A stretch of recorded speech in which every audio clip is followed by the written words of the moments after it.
వారికి ఉత్తరము రాయు, నువ్వు చూచుచూ ఉన్నది అని తెలియచేస్తూ ఉన్నాడు. ప్రభు దినమందు భూరధ్వని వంటి గొప్ప స్వరము 7 సంఘములకు వ్రాసి పంపుమని. ఎలా వ్రాయాలి? అక్కడ ఏమైనా కలం ఉందా, కంప్యూటర్ ఉందా, ల్యాప్టాప్ ఉందా, సెల్ ఫోన్ ఉందా? ఎలా వ్రాయాలి? అక్కడ ఏదో చెట్టు చేమలతో రసము తీసుకొని ఆ రసముతో ఆ చెట్టు బెరడళ్ళు ఎండబెట్టి అందులో వ్రాయాలి. అది పక్షుల వెంట్రుకలతో ఆ యొక్క రంగు కలిగిన రసమును ముంచుకుంటూ ప్రభు చెప్పిన విషయాలు వ్రాయాలి. ఆయన బ్రెయిన్లో జ్ఞాపకం ఉంచుకోవాలి. ఆ దర్శనము జ్ఞాపకం ఉంచుకొని వ్రాయాలి. ఇది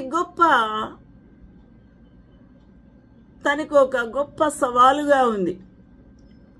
ఒక గొప్ప పనిగా దేవుడు పెట్టి ఉన్నాడు, బాధ్యతగా పెట్టి ఉన్నాడు. హల్లెలూయా. దేవునికి మహిమ ఘనత ప్రభావం కలుగును గాక. I was in the spirit on the Lord's day, that is on Sunday, and heard behind me a great voices of a trumpet, saying what it says, I am Alpha and Omega, the first and the last.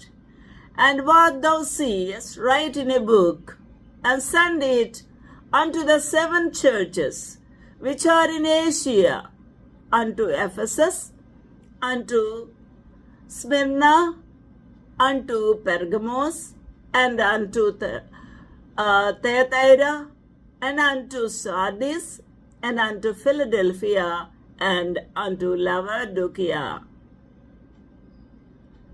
ఇది వినగానే నాతో మాట్లాడుచున్న ఈ స్వరము ఎవరిది, ఏమిటో అని తిరిగి ఉన్నాడు. ఇలా తిరిగి ఉన్నాడు. And I turned to see the voice that spake with me, and being turned, I saw 7 golden candlesticks. ఆ విధంగా తన మెడ తిప్పి చూడగా 7 సువర్ణ దీపస్తంభములు. ఆ దీపస్తంభముల మధ్య మనుష్య కుమారుని పోలిన ఒకరిని చూచి తిని. మనుష్య కుమారుడు అను పదము మనము